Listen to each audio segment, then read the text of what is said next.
আমার ব্রাদার শাকিব খানকে দিয়ে বলতেই পারি যে তার নতুন নতুন যে রূপে আবার নতুন নতুন করে রেকর্ড করা আবির্ভূত হওয়া। বুম্বাদা আমাকে নিয়ে যে কথা আসলে বলেছেন এটা আনএক্সপেক্টেড, তখন আমি খুব ইমোশনাল হয়ে গেছি। আমি প্রথম কথা হচ্ছে যে একজন অভিনেতাকে দীর্ঘদিন যদি ইন্ডাস্ট্রিতে সে কাজ করতে চায়, সেটা টেলিভিশন হোক, ওটিটি হোক, এখন তো মাধ্যম অনেক, সিনেমা, আর আমরা তো তারও আগে মঞ্চে থেকে কাজ করেছি অনেক দিন। তা এই একই ধরনের কাজ করে আসলে বেশি দিন দর্শকের মনের ভালোবাসা জয় করা যায় না, এবং সেক্ষেত্রে এটা পরিশ্রম করতে হয়, নিজের মতো নিজেকে নতুন নতুন চরিত্রে নতুন আঙ্গিকে দর্শকের সামনে হাজির হতে হয়, যাতে দর্শক দেখে। আর অভিনয়টা মানেই হচ্ছে চমক। আমি যেটা মনে করি, যদি কোনো অভিনেতা চমক দিতে ব্যর্থ হন, তার অভিনয়ের ভেতর দিয়ে দর্শককে যদি চমকিত না করতে পারেন, একটা পর্যায়ে সেই অভিনয় আর দর্শক দেখতে চান না, বোঝেন যে, বলেন যে দেখেছি তো একই রকমই করে। তা এই যে এক একবার এক এক রকম করা, এটা একজন অভিনেতার কাজ। যারা যারা এই কাজটি ঠিকঠাক মতো করতে পারেন, তারা দীর্ঘদিন স্ক্রিনে থাকেন, দর্শক তাদের পছন্দ করেন, তাদের কাজ দেখেন। যাদের অভিনয়ের ভেতর একঘেয়েমি চলে আসে, তাদের কাজ হয়তো বেশি দিন দেখেন না। তা আমরা চেষ্টা করি, বা এই মুহূর্তে ইন্ডাস্ট্রিতে যারা আছেন, এর মধ্যে একজন বড় উদাহরণ তো আমি আমার ব্রাদার শাকিব খানকে দিয়ে বলতেই পারি যে তার নতুন নতুন যে রূপে আবার নতুন নতুন করে রেকর্ড করা আবির্ভূত হওয়া।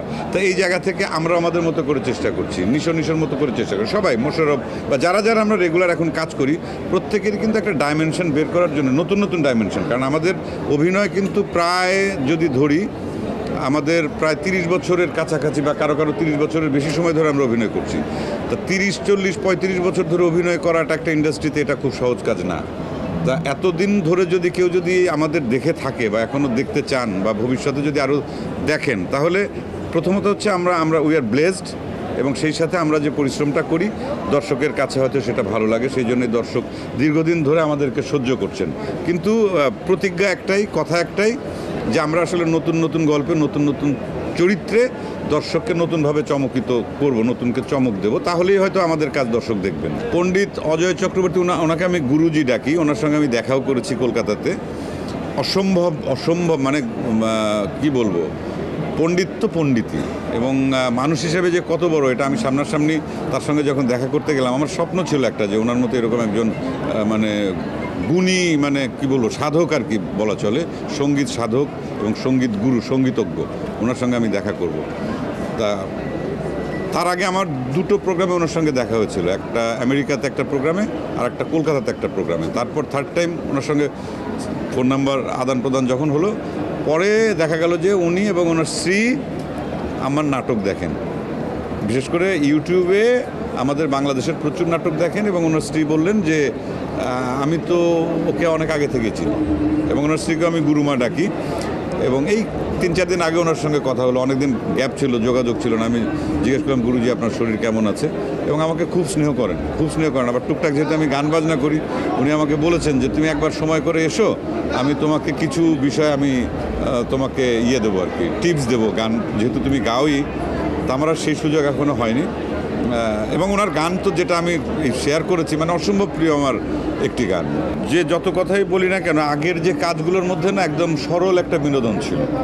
আগে আমরা যে কাজগুলো লং সিরিয়ালগুলো করতাম, মানে সব ধরনের দর্শক, একদম আবাল বৃদ্ধ বনিতা সবাই মানে মুগ্ধ হয়ে। আগের নাটকের কিন্তু একটা ট্রেন্ডই ছিল, যে ওই নাটক যখন প্রচারিত হতো, বিশেষ করে হুমায়ুন আহমেদের ওই সময়কার ওনার লেখা যে সিরিয়ালগুলো, যখন আমরা গ্রামে তখন পর্যন্ত স্কুলে পড়ি, দেখেছি যে ওই নাটক যেদিন হতো, সেটা ওনার বিখ্যাত নাটকের নাম বলি, তা দোকানপাট বন্ধ হয়ে যেত, সবাই বাড়িতে চলে আসতো নাটক দেখার জন্য। একটা কালচারে পরিণত হয়েছিল। ইভেন সেই ধারাবাহিকতা আমাদেরও কিছু নাটক ওই রকমই ছিল, যে চ্যানেল আই অথবা বাংলা ভিশনে যখন সেই হারকিপ্টে বা শাকিন শারিশুরি যখন প্রচার হতো, আমরা নিজেরা দেখতাম, রাস্তাঘাটের লোকজন কমে যেত, যে আজকে নাটক দেখবে সবাই। তা ওই যে সরল বিনোদনটা এখন একটু কমতি হয়ে গেছে। এখন অবশ্য অন্য দিক দেখে আরও এগিয়েছে, তারপরও জেনারেশনের পরিবর্তন হচ্ছে, কিন্তু কিছু কিছু মানুষ যারা এখনও সেই আগের সেই মানে নির্মল বিনোদনটাকেই পছন্দ করে, যে কারণে হয়তো ওই ঘুরে ঘুরে ফেসবুকে বা ইউটিউবে ওই ফুটেজগুলোই বারবার আসে। আমি কলকাতাতে কিছুদিন আগে কলকাতা থেকে এলাম। ব্রাত্য বসু, উনি একজন বিখ্যাত অভিনেতা, বিখ্যাত নির্দেশক, লেখক, এবং এখন উনি পশ্চিমবঙ্গের শিক্ষামন্ত্রী। কিন্তু উনি রেগুলার অভিনয় করেন, উনি নাটক লেখেন, উনি গল্প সাহিত্য লেখেন, আবার নির্দেশনাও দেন রেগুলার, মঞ্চে রেগুলারই কাজ করেন, সিনেমাও 1 বছরে 1-2 বছর পর পর বানান। তা এর আগে মোশাররফকে নিয়ে উনি 2টো সিনেমা বানিয়েছেন, ডিকশনারি এবং হুব্বা। ও 2টো ছবি বাংলাদেশে তো রিলিজ হয়েছিল, হুব্বা। যাই হোক, ওনার 3rd মুভি, মানে বাংলাদেশের শিল্পী হিসাবে ওনার সঙ্গে আমি কাজ করলাম। মোশাররফ 2টো কাজ করেছে, আমি একটা কাজ করলাম। এটা বিভূতিভূষণ বন্দ্যোপাধ্যায়ের 2টো ছোট গল্প অবলম্বনে। ওনার সিনেমার নাম হচ্ছে শেকর, এবং সেখানে এই সিনেমাতে ওই কলকাতার বেশ বিখ্যাত কিছু অভিনেতা অভিনেত্রীর সঙ্গে কাজ করেছি, যারা হয়তো স্ক্রিনে ওইভাবে পরিচিত না, কিন্তু ভালো অভিনেতা বা ভালো অভিনেত্রী, তারা মঞ্চে রেগুলার দীর্ঘদিন ধরে কাজ করছেন এবং তাদের সাথে কাজ করে আমার খুব ভালো লেগেছেন। তার মধ্যে একজন আছেন, যেটা বান্ডিট কুইন, যে মানে আমাদের কি বলে, দস্যুরানী ফুলন দেবীর যে সিনেমাটা হয়েছিলেন, উনি যে চরিত্রে সীমাদি, উনি আমাদের কোয়ার্টিস্ট ছিলেন।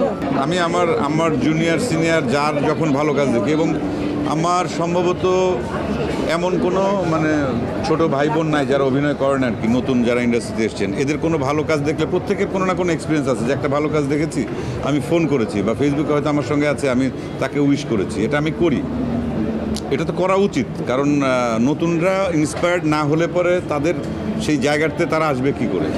আর কলকাতার ক্ষেত্রে যদি আমি বলি, বুম্বাদা আমাকে নিয়ে যে কথা আসলে বলেছেন, এটা আনএক্সপেক্টেড। এটা আমি আশাই করি না যে ওনার মতো এত সিনিয়র একজন অ্যাক্টর, এবং ওনার কী অবস্থান সেটা নতুন করে আমাদের বলার কিছু নেই। তা উনি আমার একটি অভিনয় দেখার পর উনি এইভাবে আমার সম্পর্কে বলবেন, এটা একদমই আনএক্সপেক্টেড। আমি চিন্তাই করি না। পাবলিকলি আমি দেখি, তখন আমি খুব ইমোশনাল হয়ে গেছি। তা এটা করা উচিত।